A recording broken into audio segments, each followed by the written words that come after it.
We arrived here last night. It's a lovely little Easter Ross village by the name of Portmahomack, and it sits on the Tarbat Peninsula.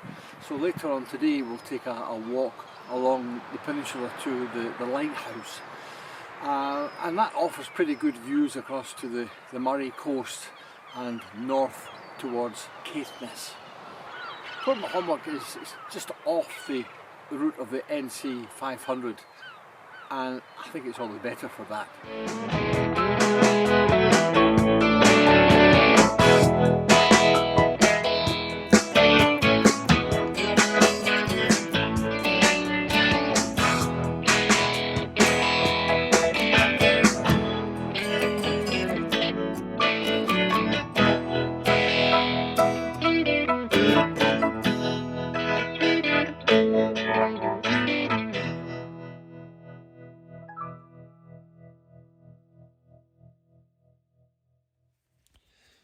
Situated on the Dornoch Firth near the town of Tain, Portmahomack is a lovely village with its houses clustered round its pier and bay.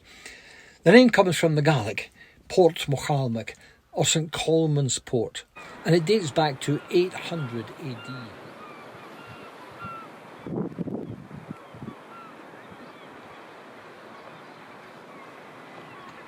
Portmahomack is also a campervan friendly village with overnight parking allowed in its car parks for a donation to the upkeep of the area. There are public toilets too.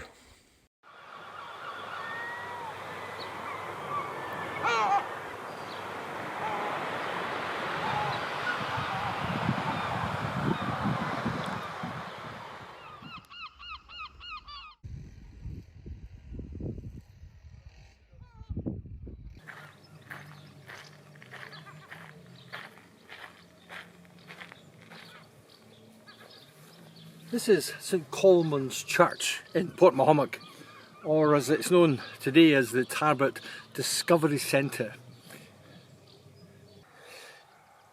Between the end of last century and around about 2007 there was a large archaeological dig took place here, and the archaeologists discovered that this site dates back to the 6th century and is associated with St Colman. But what is even more interesting, I think, is a period 200 or 300 years later, between the 7th and 8th century, when this site was a major distribution centre for monasteries, the growing number of monasteries that were being built around Europe. People would bring their goods here. It might be candle holders, it might be metal plates, it might be illustrated gospels. And from here, all these things would be distributed to the new monasteries throughout Europe. It's an astonishing fact that this was a kind of pre-medieval Amazon of its type, all those hundreds of years ago. And today you can find out all about it here at the Tarbat Discovery Centre. And I'm going to go and have a wee look at it.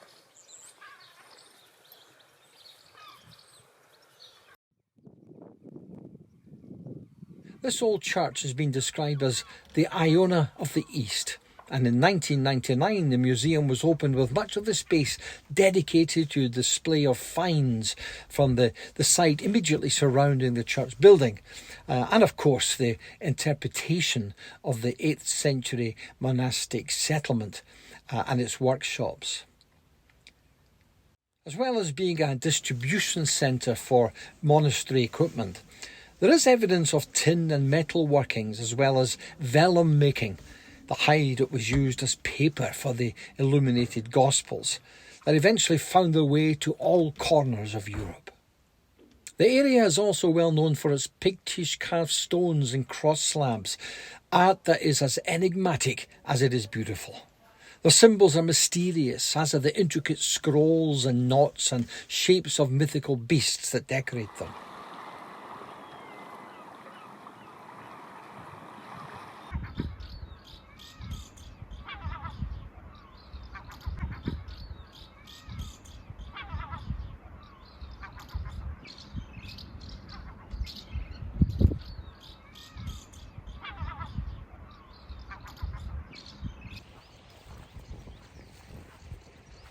The Tarbat Peninsula kind of juts out into the North Sea between the Dornoch Firth and the Murray Firth, and at the very end of the peninsula there's a lighthouse, and that's where we're aiming for today.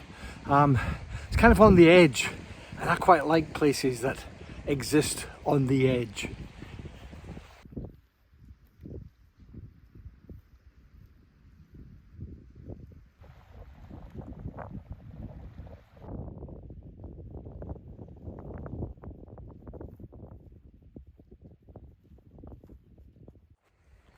You might be asking yourself, what's he on about?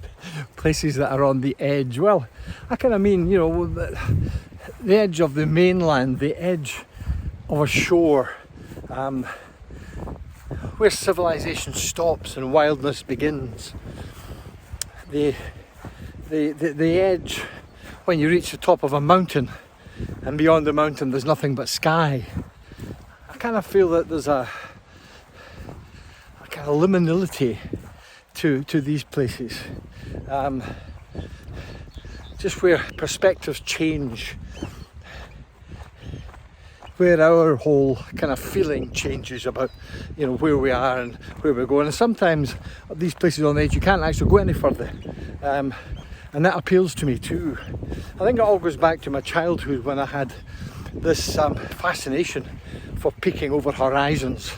You know, if I saw something at a distance, I wanted to know what was on the other side of it, and that still exists with me. You know that, it's still there.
This is why I suggested that Tarbat Ness is on the edge. The Tarbat Peninsula reaches right out into the North Sea, so there is that kind of sense of being on the edge, of being on that edge between land and sea. And on a day like this, it really is quite spectacular.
We left Portmahomack in sort of mid-afternoon, after walking out to the lighthouse and seeing the museum and everything else. So we've driven south through Inverness, and just on the south side of Inverness near Daviot we turned off the A9 into Strath Nairn and a little place called Littlemill. It's one of the Forestry and Land Scotland's stay the night car parks. Forestry and Land Scotland, of course, formerly Forestry Commission Scotland, are carrying out this trial just now. The trial's in its third year of allowing campervanners and motorhomers to use some of their car parks. And as far as I know, it's been fairly successful. So we're using the car park tonight at Littlemill. We've just had our dinner and we're out for a wee stroll now. Looks lovely.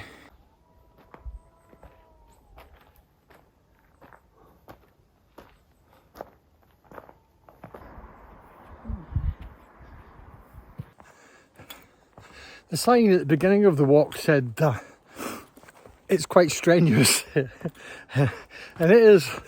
There's quite a lot of ups and downs.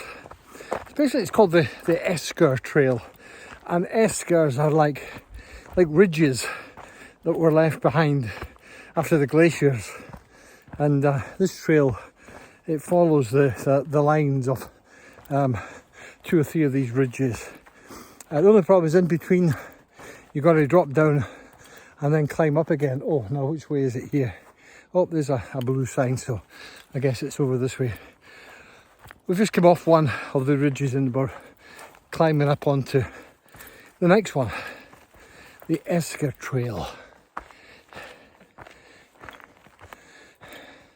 It's a grand night, it's dry, it's very still, and miraculously we're not being eaten alive by midges. It must be because I put my new midge screen on the campervan. Words got round. No point attacking them, said the midges. They're well protected.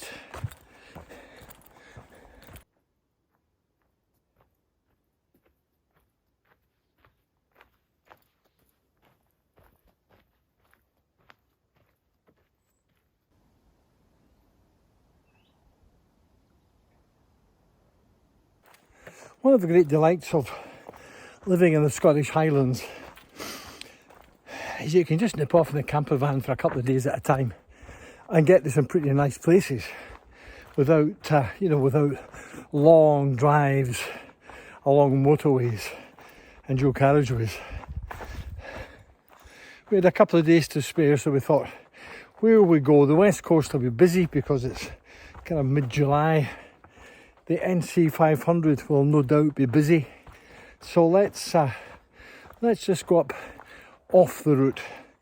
And a night in Portmahomack was great with a good walk today. We didn't see, well, there's a few people around, but you couldn't say it was busy. And then over here to Littlemill in Strath Nairn, and then it's back home tomorrow.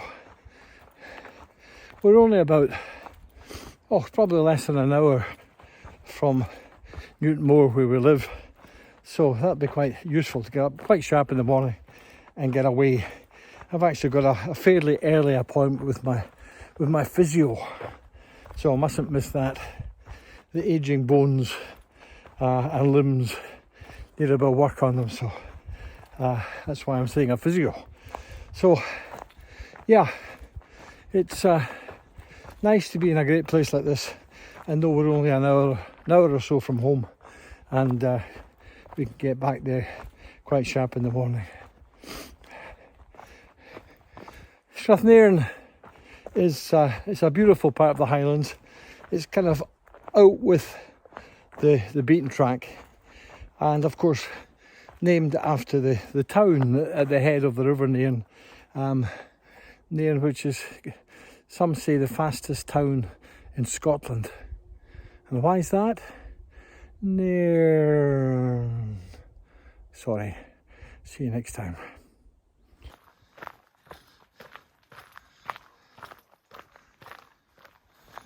There we are. Home sweet home.